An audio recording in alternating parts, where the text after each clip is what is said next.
Welcome to Smart Cherry's Thoughts. This is Sai from India.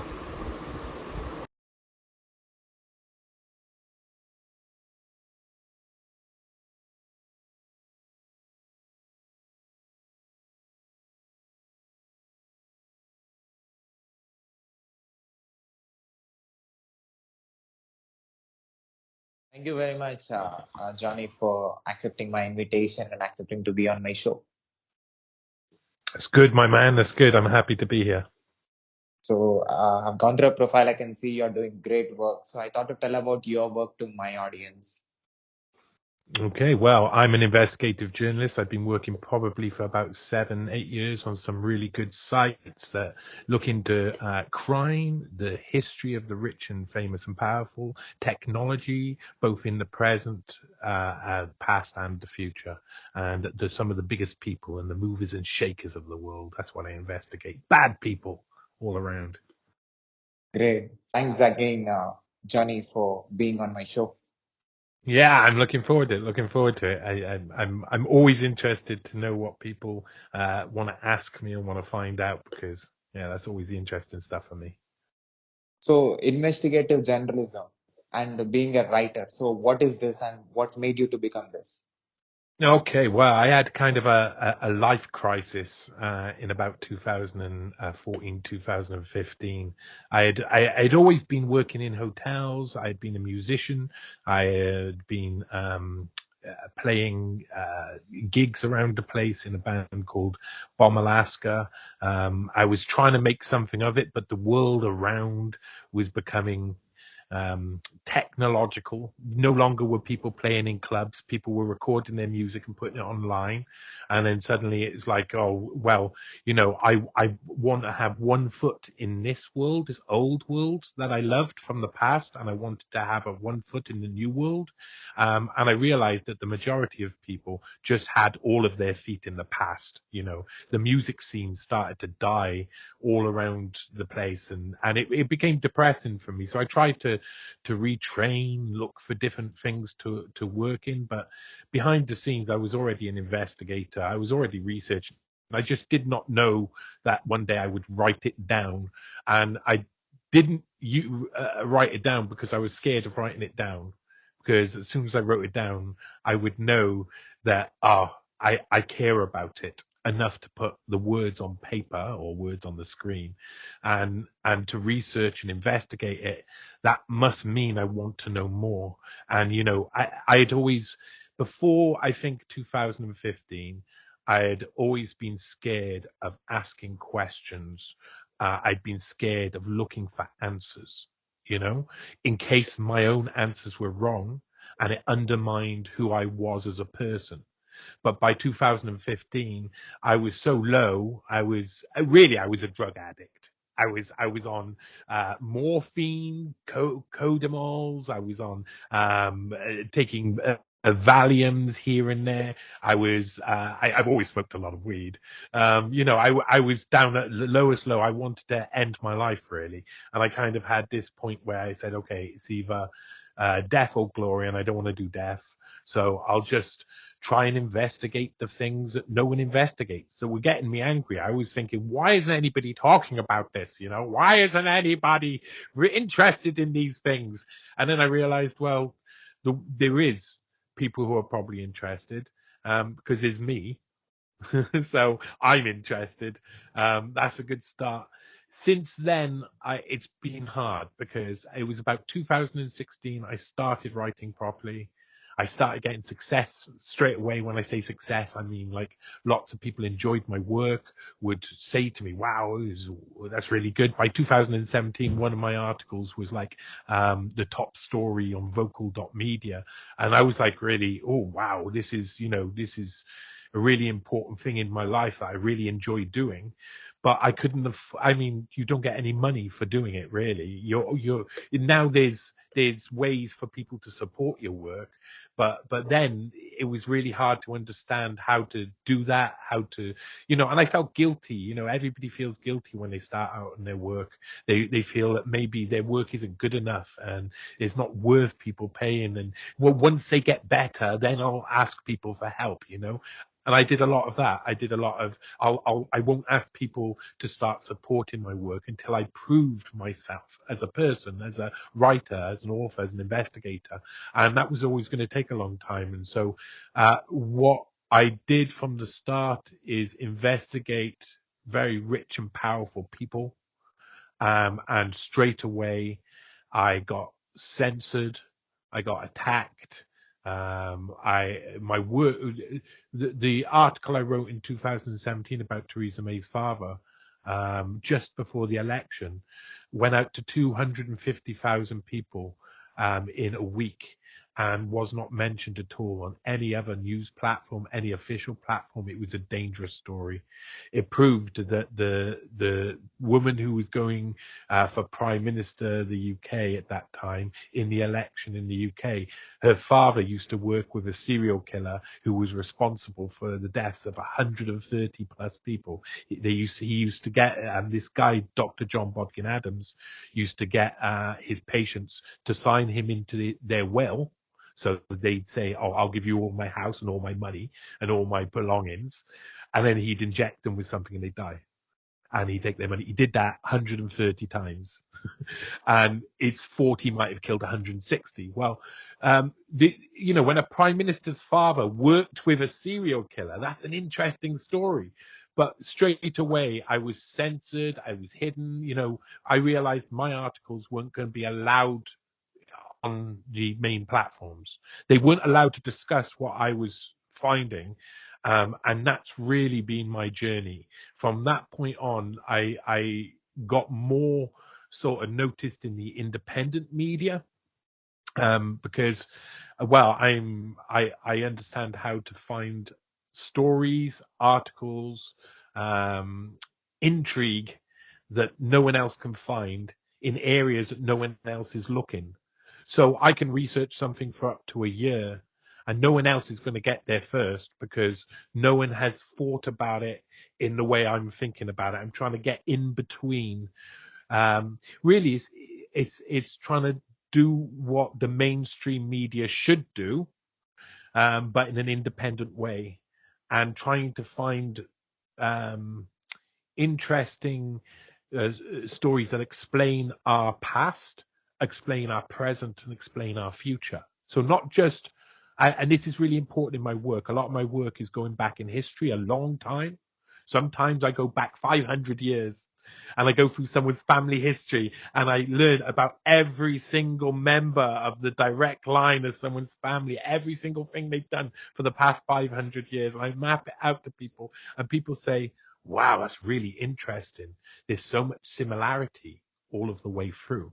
And what's really important is that while you watch one person go through time, or one family go through time, and time changes around them, circumstances change, war happens, people sail to America, people set up new lives, more war happens, political intrigues happen, drama, melodrama, silliness, wonder, war happens again, genocide, war, genocide. You see, you don't only see someone's journey, the person's journey who I'm studying, but you see all of the history too that lead us to where we are.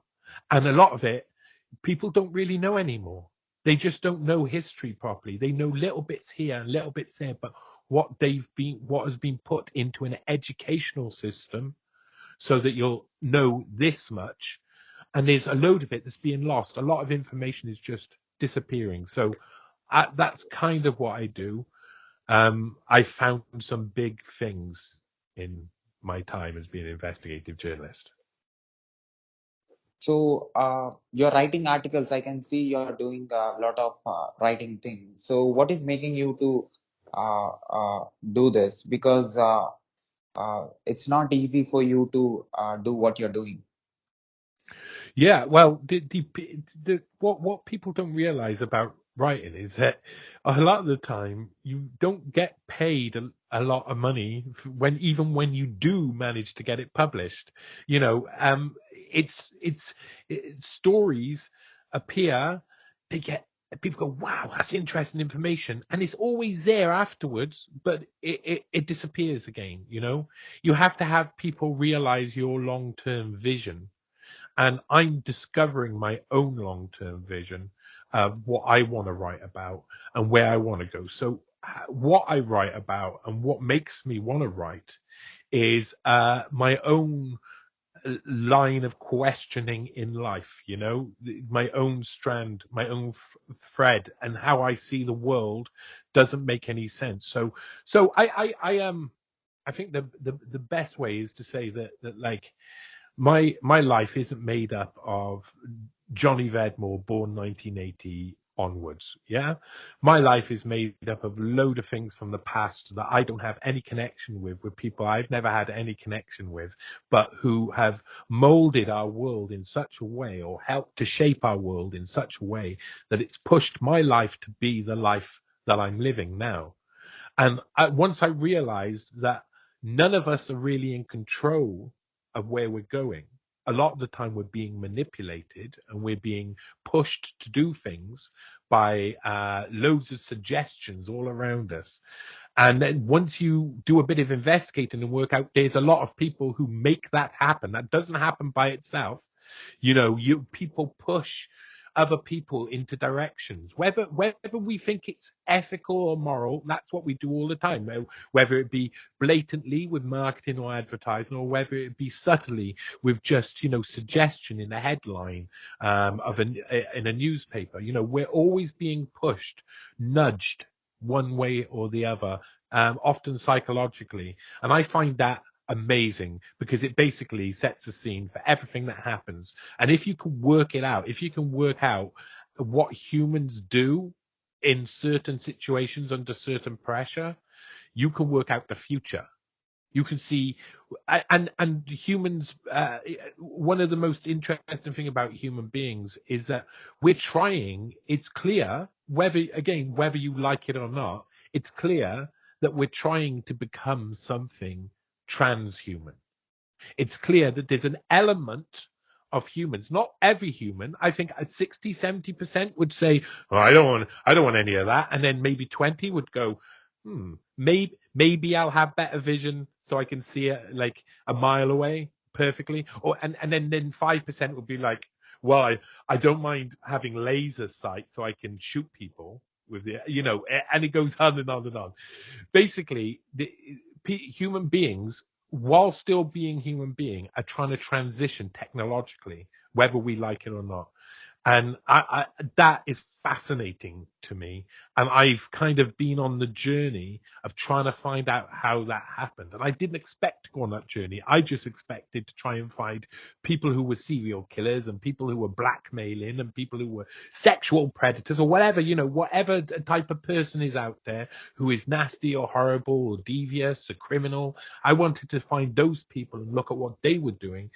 But instead, I found like a lot of things about where we're heading in the future by looking at the past. And then I realized it's very clear that our future has been decided for us by people who lived 40, 50, 60, were in their prime 60 years ago, you know, in the 60s and the 50s. Those people have decided where we're going now. And in a sense, the people today are deciding where the people in 60 years are going, and so on and so forth, because we decide what we pursue, what technology we pursue, and technology changes everything. And so after World War II, you see this change in the paradigm of technology with the introduction of nuclear technology in general. And the nuclear bomb is a massive change in how people think about each other, how nation states interacted with each other. The Cold War began.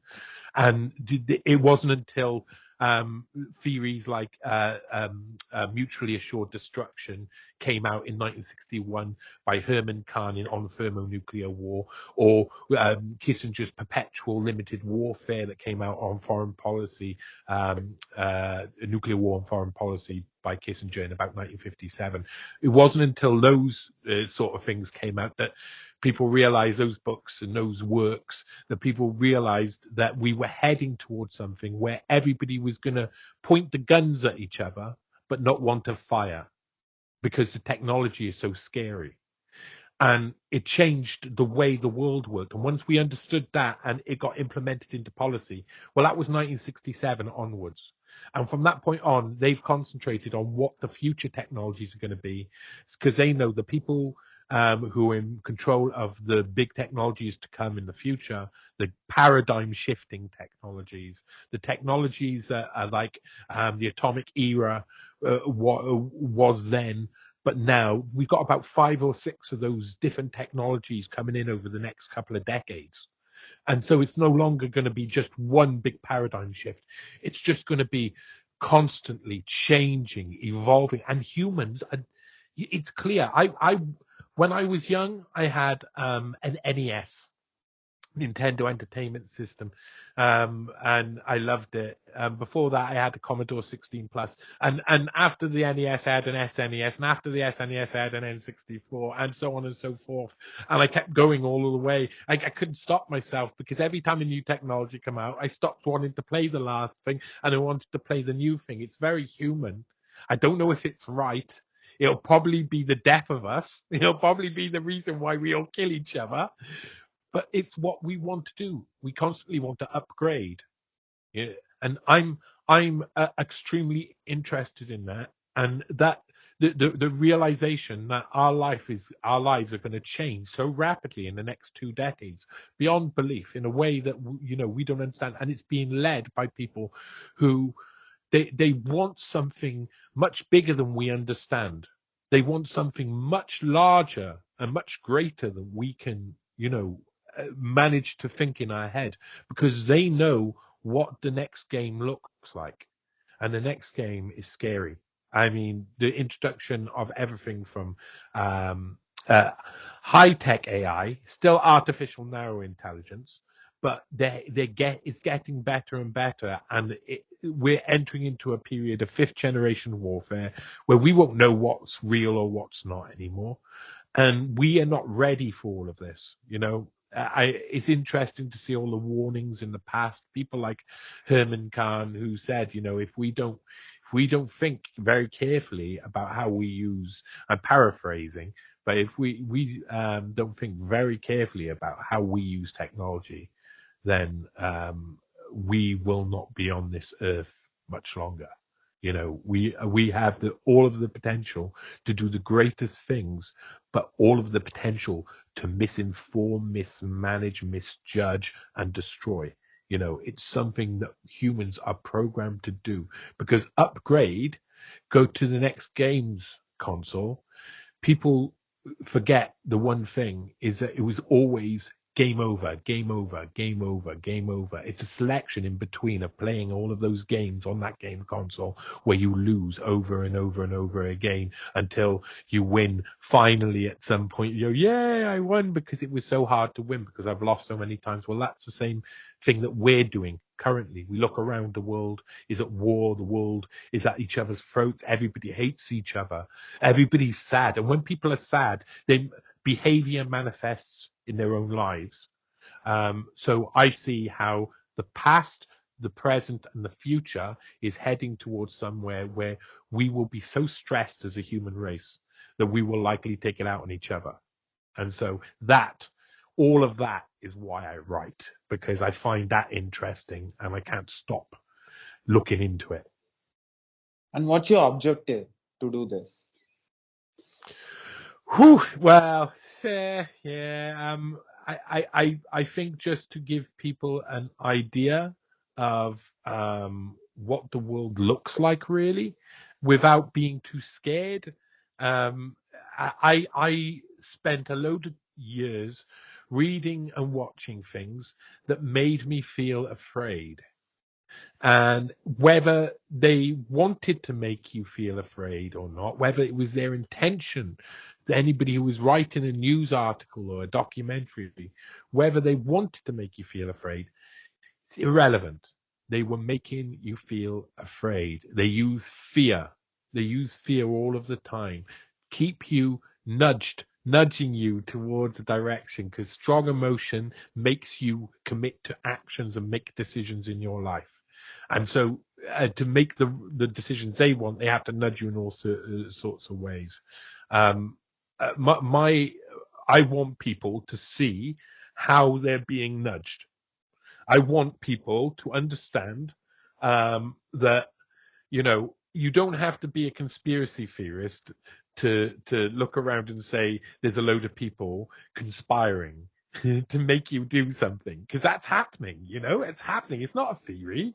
There's loads of people. If you turn on the TV, as soon as you turn on CNN, there's a group of reporters on CNN. They're all sitting around a table and they all want you to think one way. They're all conspiring. The producers are conspiring. The cameraman's conspiring. They're in a big conspiracy to make you think a certain way. Everybody's doing it. You know, we're doing it. We want people to look at things through different filters. Some people do it for unethical reasons, and some people do it for ethical reasons. So I hope my goal is to do it for ethical reasons. But sometimes I get lost in the anger. I get lost in how sad it all is. I see Shani Luke, who's been confirmed dead, in the back of a van in Gaza, and it makes me feel completely and utterly horrible. It makes me feel like I spent my whole life supporting the Palestinian struggle, for instance, with all my heart.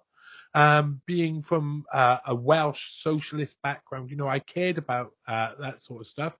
Seeing something like that can shatter your whole like illusion of what you see as human and what you see as real, you know. And I think there's a whole load of things happening at the moment that are really driving me to say, I personally have got to stop indulging in the fear, indulging in hate, indulging in anger.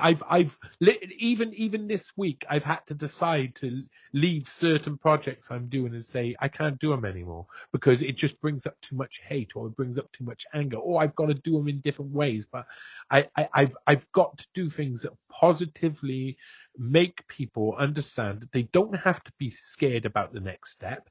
They have to have their eyes wide open. If they're scared, then they close their eyes. That's what we all do. We close our eyes when we're scared. You know, if we're going to be hit in the face, we do this. Oh my God, you're going to hit me in the face. That's exactly how we feel about everyday life. And the big stuff as well, what's going on in politics, but what's going on in the world. We got to keep our eyes open and not be nudged into fear, because the whole system has been created to make people scared, because it's the easiest way to make people comply with an idea.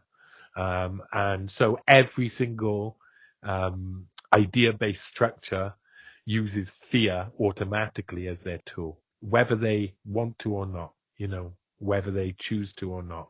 It's the go-to place. And I don't want to do that. So that's what my objective is to get people to see, look, all of this information is here. People are killing each other. People are doing this, all of this stuff, but do not fear. You could do something positive to change all of this. Or if we look at it correctly, we can see how we're being lied to, what's happening. So we can teach our kids, we can teach our friends how to recognize things like logical fallacies, basic ways to see when an argument is false. Doesn't even necessarily mean that the overarching argument that is being made is false. It just means that the person arguing is using logical fallacies and must be discounted to some extent. You know, it's about the life is nuanced. It's not all extreme, I'm going to die. And it's not all extreme, everything's wonderful all the time. It's always somewhere in between, and it drifts either way. And we don't know where it's going to go. And sometimes, and trust me, for the past 3 months of my life, I've had some of the worst times I've ever experienced in my life. You know, hit rock bottom, right at the rock bottom. But I already know that the nuance exists. I already know that's rock bottom, and I already know that it will come back up and I will start floating again, because that's what we do. And all we got to do is work out that the end of the world is not here or here. When we don't live in these two places anyway, we live somewhere in the middle. And we live in a calm place. We live in a place where, in actual fact, if you go outside, your neighbors can be kind. Yeah, there's one or two of them who are angry and don't like your cats or whatever, but the rest of them are going to be kind. Yet you look on TV, that's not what you're shown. You look in the newspaper, that's not what you're shown. And there's a reason behind that. So that's my objective.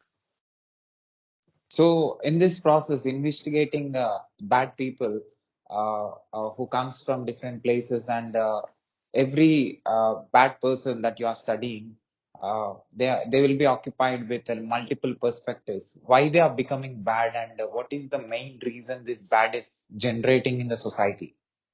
Oh, that's a really good question. One that I barely have been asked through all of the different interviews I've done, and I think it is something that I kind of understand. I would say that there's certain things. One of the first things is empathy and narcissism. And again, that's nuanced. Not everybody is an empath and not everybody is a narcissist.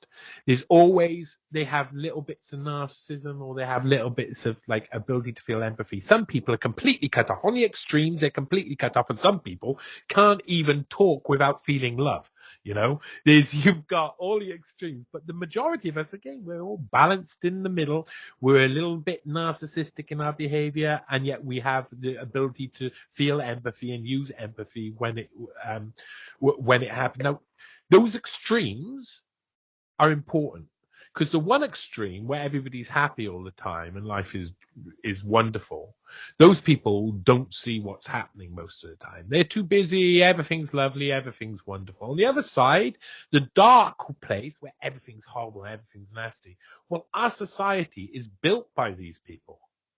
Those people over here, the happy ones, have zero power because they're too busy just living life, enjoying being with other people, being human, being able to connect. And there's nothing wrong with that. I'm not saying that these people are bad. They're just, the majority of people who are on the happy side have missed the fact that the society has been created by the nasty narcissists who really, it's not like even like the idea that, there's a family, a famous family with a famous name and they're evil, and every single member of their family is evil. In actual fact, you find that a big family will have one person who's a real narcissist, a really rich family, a real narcissist, and he or she will make the most money. Usually a he will make the most money possible. And the rest of the family will be like, we love him, and we'll go and we'll hang around with him. And then that person hands down that money to their direct line. And one of those people is also the most narcissistic and doesn't care about people, only cares about making money and cares about wealth. And they thrive with all of this money and ability to do that again, and so on and so forth. And I do think that there's an element genetically that some people have, or some families have like a narcissistic trait that runs through their family, and it expresses genetically in a way that is convenient for our current system, which is really capitalism in general. So if you don't care about emotion, you don't care about people feeding themselves, if you don't care about people clothing themselves, if you don't care about people being able to afford rent and being able to afford every normal things, then you don't mind taking all of their money. That's a fact. You just don't mind it. And money, wealth drifts upwards. So if you've got that ability and your family, through time, has had that ability, then all of that Pareto distribution, the wealth rises to the top. It goes to the top of these areas and other people basically have nothing. So I can't quite remember what is why are people bad. Now, I think we then see these people as bad, yeah? And then we see their families as bad. We see their brothers and sisters as bad. Listen, if my sister was really rich and was giving me like £1 million and was awful, if I didn't know any better, then I'd be completely happy with that situation because I would be able to go off in my Lamborghini and forget about the world with a bottle of champagne and go, woohoo, my sister's rich and I don't have to worry about life. So I think everybody has this like higher ideal of who they could be, and barely anybody lives up to that. So we have a higher ideal of how others should be, and so a lot of these, a lot of the bad is in a very small amount of people who know how to keep that money growing and don't care about taking off the people who are the most vulnerable, because they're the easiest to take from. So that's usually where the money, that's why the wealth rises to the top. It gets redistributed upwards, doesn't it? But it gets taken from the people who don't have money, so they don't have educational possibilities. They don't have the sense how to use money. And then someone comes along and says, you give me all your money and I can sort out your life for you. And they're like, oh, and that's it. That's how wealth trickles up to the top. But I think there's a genetic factor, but I think our society, and cultures within our society, are really unhealthy. Humanity is pretty unhealthy. It's been living on a diet of hate, fear, of all of these different things.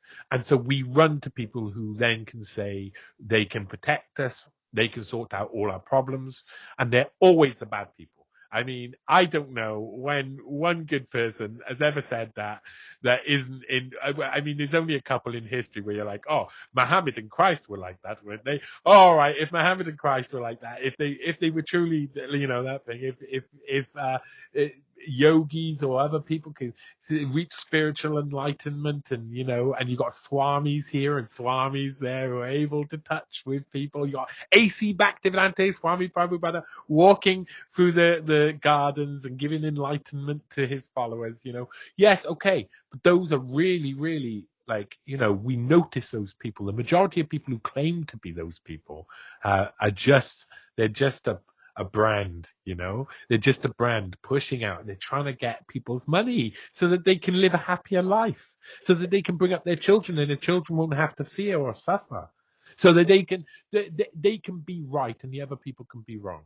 It's not only for all the other good things, it's also so that they can hit their ego. They can boost up their own ego. I'm successful. I've got money. I've got power.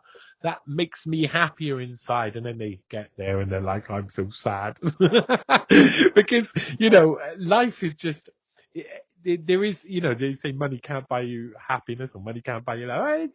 Maybe it can. It can buy you opportunities. That's what it can buy you. And if you've got sense to use them. But the majority of human existence is made up of personal suffering that we have no control over. The loss of people around us, the loss of our own situations, the loss of our own mental health on occasion, the loss of our bodily health. These sort of losses are just everyday human experiences that leave us susceptible to bad people. So when there's susceptibility to bad people, when there's a benefit to being bad, when these people have maybe a genetic predisposition to not caring and being more narcissistic than empathic, and the dance between the two is constant, then it means that you get bad people. And some of it is really convenient. I explained that the World Economic Forum is an example of this. We see them as bad people up on the hillside in Davos. Klaus Schwab is Dr. No, or Dr. Evil. He's twiddling his fingers as he's rubbing his cat, and he's like, I will make you all suffer. But it's not quite like that, because evil people probably don't know most of the time they're being evil. It's just a way of life for them.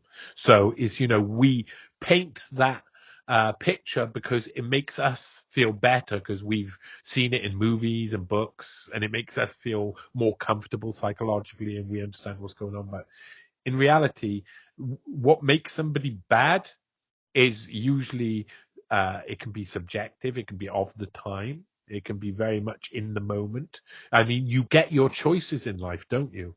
You either choose a good path or you choose a bad path, and every single person will choose a load of bad paths, whether they like it or not. Sometimes you do not have a good path open to you. So being human's hard. Being bad runs alongside being human, as long with being good. So from when you're doing this investigative journalism? Oh, in a sense, in a sense, it was from about 2000, 2001. But really, professionally, it was and properly sitting down and researching hard and writing up quality articles from about 2016. Really, I say 2000, 2001. I was working in hotels. I had a lot of really like I worked nights.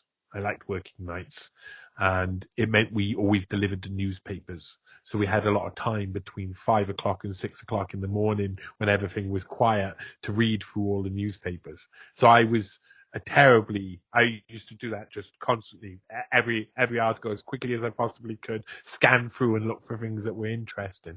And I realized I was researching, and when September the 11th happened, well, that was just like, my brain couldn't take it. So I just kept, like, we'd always be giving away certain newspapers in the hotel. So I'd take newspapers home and I kind of started collecting them, and then it was the realization, I can do that online as well, and I can go around online and look for information. And there was a load of sort of circumstances. I was in a house once where someone was growing drugs and growing marijuana, and the police raided the house. And they didn't take any of the growing equipment.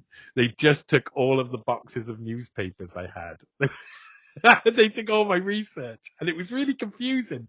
Things like that made me go, oh, that's really interesting. Why is information more dangerous to the authorities than the other stuff that's supposed to be illegal?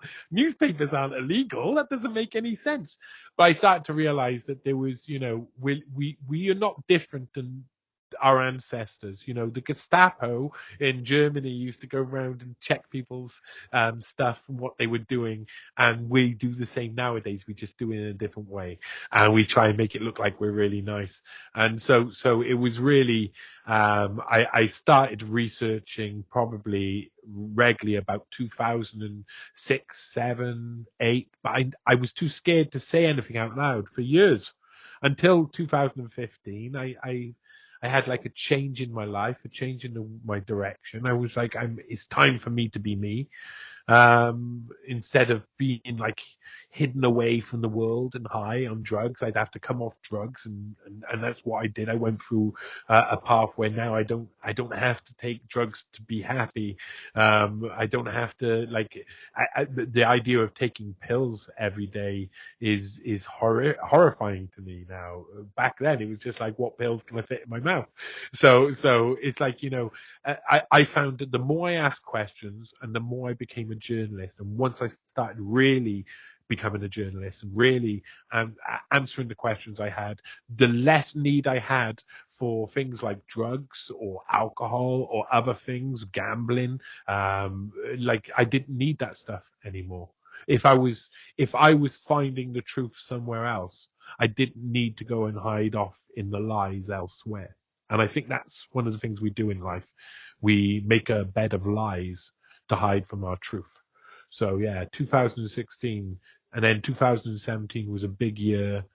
2019 was really important because I started researching the Jeffrey Epstein case.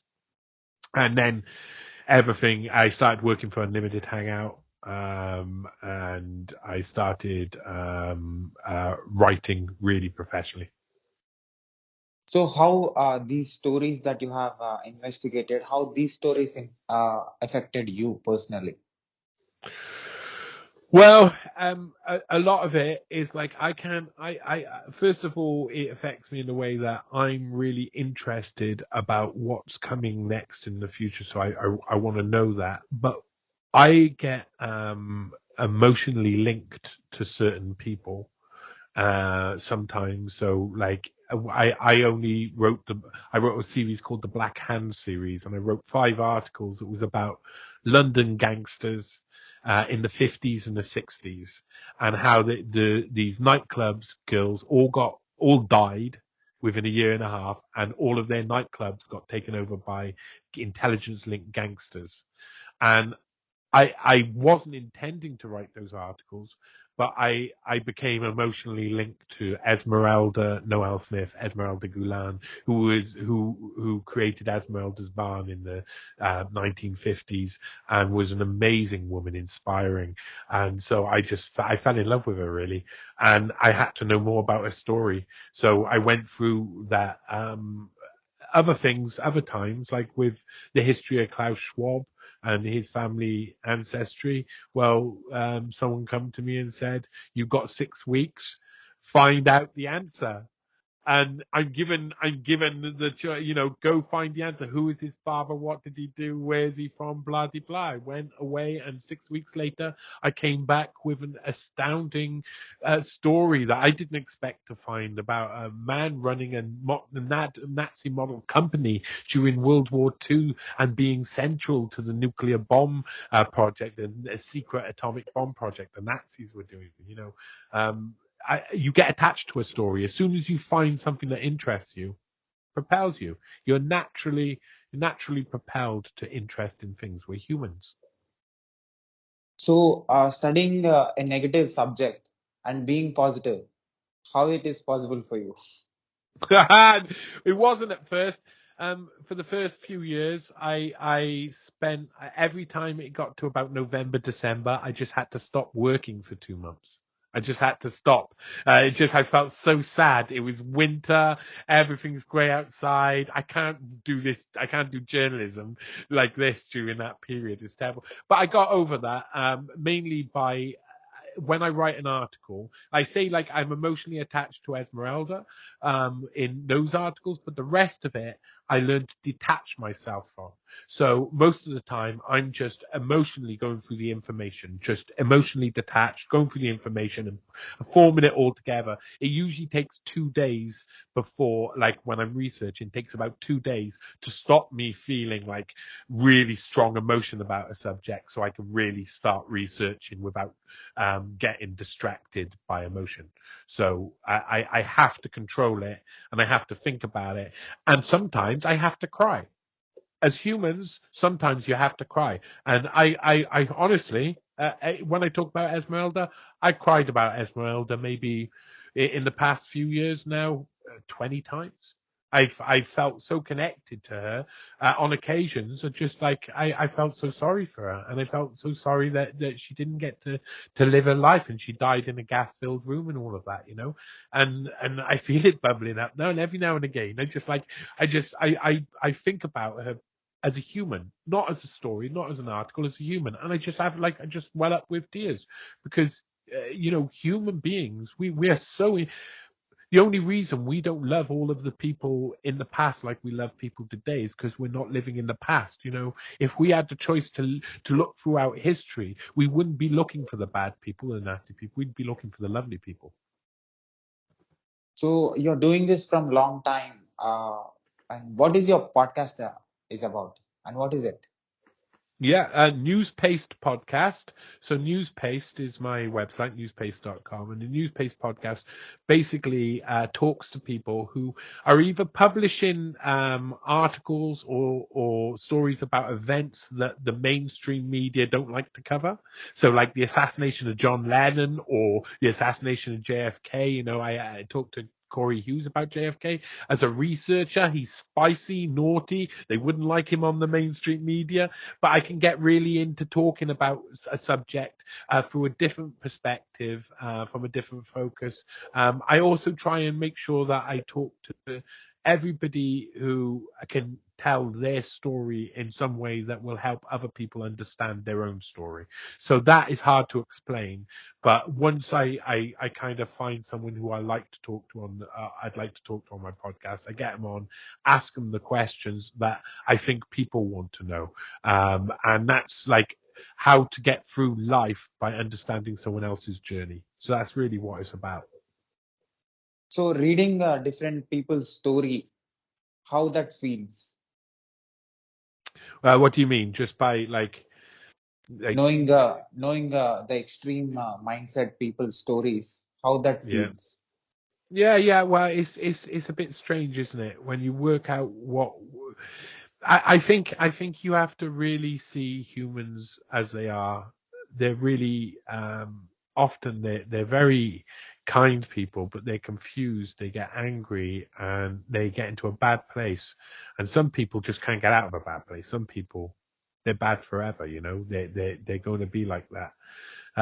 Once you know what somebody's like and how they're going to act, you start to see it all around you in different ways, in ways that you don't really like understand until you've seen like other people's stories. You don't understand how it, how it works in your own life. So I find that a lot of what I do gets me is self-reflect. I can look at myself and I can say, well, certain aspects of that negative behavior I've exhibited in the past or exhibit in my life, and so it helps me on my personal journey, but it helps me just navigate life as well, as a human, as an individual. So New Space, it concentrates only on United States or other countries on the planet. No, I try and go around. I try and make sure I try and it covers anything that I find interesting. Of course, there's going to be a lot in the English-speaking world, but I do try and make sure that I can. So my last podcast was with the Nation of Israel guys, who are really, really intriguing. And of course, it's a really prescient time to talk to people like that. So I try and talk to anybody that's interested. But it does seem to be that there's a lot of Americans who are active. So it's that's the one reason why it ends up that you talk to a lot of people in either America or the UK. There's a lot of people willing to talk out there, You want to change anything with New Space in the world? No, I think what I'm trying to do is I'm trying to get other people to publish their work on it, that will, not all of their work, just like good excerpts, so that it can lead people to other people's sites. But really, I need help with that, and that's quite hard to do. Quite hard to find people to help you to build a project like this. But I've got all of the time in the world, hopefully. So who knows? That's the thing. I got to be like, it's hard to find that, but I'm going to find it. So I got to take away the limit out of my conversations nowadays, and I got to stop being negative about anything. I want to find people who are going to be able to help me get information out to make people calmer, happier, and make better decisions. So at last, what do you say about New Space and about yourself to my audience for watching and listening to you from anywhere on this planet? Okay, well, if you come over to newspace.com, what you will find will be silly. It will be a few shows, a silly news pasty, Newshound, which is really fun, going through the newspaper archives, the Newspace podcast, of course. I also have a news theory, which looks at conspiracy theories as the mainstream media looks at it. And, there's a lot of other articles and information there that people will find interesting, but also there's a lot of truth to be had, in amongst me being silly and in amongst me showing you how the research done. I will also be introducing you to a world that you probably aren't allowed to look at. That's important. Great. What do you say about my work, Johnny? What you have seen my work, and what do you say about it? Well, you are so positive and happy. Look at you. I mean, the thing is when you're talking to a lot of people, they're like so serious. It's a straight face, but you've got like positivity and happiness glowing off you. And I think the way you speak with people is really kind. Your energy comes off, and I really like it. I appreciate it. It bounces with me as well. I love it. I love to see a happy face. And I think that if you start off with a smile and end with a smile, you will get to a better place wherever you are, whoever you are, whatever you're doing. That's great. And I did masters in software engineering, also bachelor's in computer science and engineering. Right now I'm doing some DevOps engineering, like software development projects. That is my full-time job. Apart from that, I'm talking with experts like you who are into different industries and who are into different parts of the world, who are solving different kinds of problems, and who are being very specific about particular subjects. Me talking with people like you around the world, what I'm going to learn and how I'm going to use this knowledge in my career. Yeah. Well, I think that's you know, you will pick up how to tell the truth from a lie. If you're looking within the world of news, if you're looking for the world of research, and if you're looking in my world, what I'm trying to teach people is how to see logical fallacies, and that then you can take that and you can implement it in all ways with all of the people you work with and all of the people you talk with. You can see if their argument is worth it, if their own programming makes sense, you could say. So can I put this video on my YouTube channel with your permission? Yeah, of course. Any way you want to put it, I'm fine. Yeah. And also on my podcast, website, internet, social media, everywhere with your permission. Yeah. Yeah, Of I'll course. share your work on my website as well. People who finds our conversation anywhere in the internet can able to see the work that you're doing and can see the contribution that you're doing to the world. Excellent. Well, thank you. I appreciate it, and I appreciate you talking and being so nice. I like a nice person. It makes me happy. It's an honor, sir. Thank you. Keep going and keep doing a lot of work and make people smile and do some change with your work. I will. Thank you. Thank you. Take care.